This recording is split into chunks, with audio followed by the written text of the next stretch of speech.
$2 billion. That is roughly the gross domestic product of a small nation like Belize. And it is also the exact amount of open interest sitting right now inside a single decentralized prediction market for the FIFA World Cup. Right. And looking at Cassandra Unchain's June 12 trading post, that specific open interest, which is just the total number of outstanding derivative contracts not yet settled, is exactly where they're warning that consensus macro flows are being completely misread. Yeah, I mean, it's a massive flashing indicator. Cassandra Unchain is naturally contrarian, right? Definitely. So their whole thesis this week is about looking past that obvious surface-level bullishness to identify structural fragility.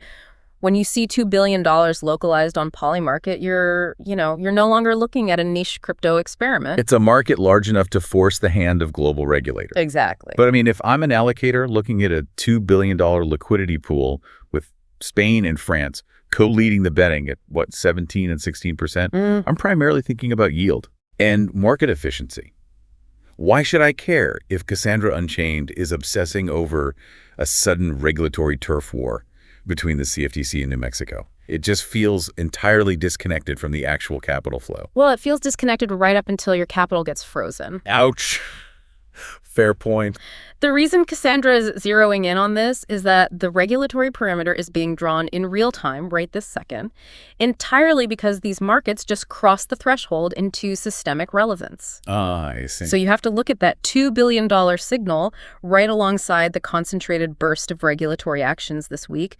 The CFTC just simultaneously cleared a path for true perpetuals on regulated exchanges. And true perpetuals, just to define that, those are futures contracts that have no expiration date, right? Correct.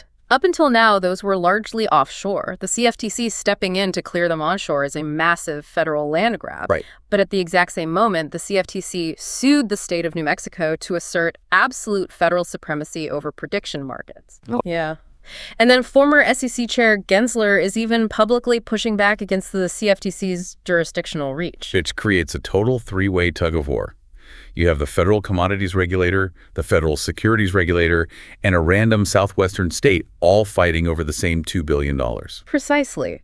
And for a fund-of-funds allocator, Cassandra Unchain's synthesis reveals a brutal reality.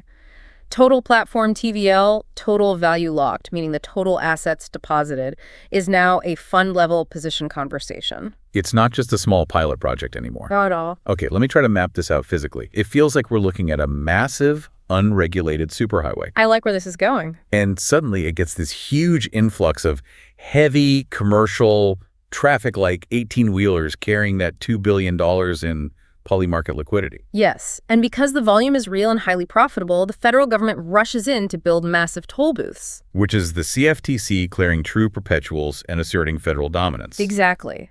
But meanwhile, the local state police are trying to set up their own rogue roadblocks. New Mexico's gaming law. Right. And walking that back to the allocators context, Cassandra Unchain's contrarian thesis is that the consensus trade is just blindly investing in the cars driving on the road. Right. They're assuming the highway is clear. Yeah. But the smart, stress-tested macro flow, that capital is underwriting the managers and platforms that are structurally built to survive the toll booth construction. Okay, strongest argument against that thesis. Let me steelman it for a second. Go for it. The consensus positioning says the crypto winter is definitively over. Standard Chartered just called the Bitcoin cycle inflection bottom at $59,000. Yep. And Y Combinator is pushing the Clarity Act to embed crypto rails into every single one of their portfolio companies.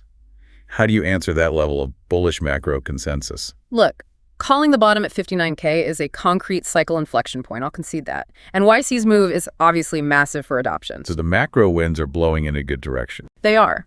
But the contrarian view holds the line here, because this breaks if state-level regulatory fragmentation bleeds into DeFi venues and traps capital.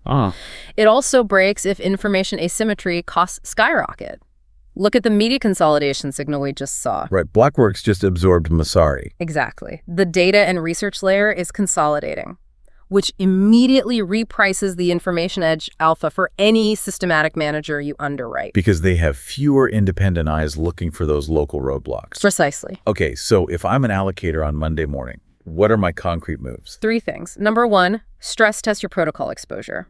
With single event open interest at $2 billion, prediction markets are no longer a niche venture bet. You have to size your allocations, assuming this is now mature, institution-grade infrastructure. Right. And move number 2. Map the regulatory perimeter. Review your underlying managers to see exactly whose strategies survive CFTC federal jurisdiction versus those exposed to state-level fragmentation risk. Checking who gets stopped in New Mexico. Exactly. And number 3, audit your data costs. With the Blockworks-Massari acquisition, underwrite how your systematic managers are sourcing their data edge as the cost of that outfit just got more expensive. Okay, if you remember nothing else, here's the whole thing in 3 sentences.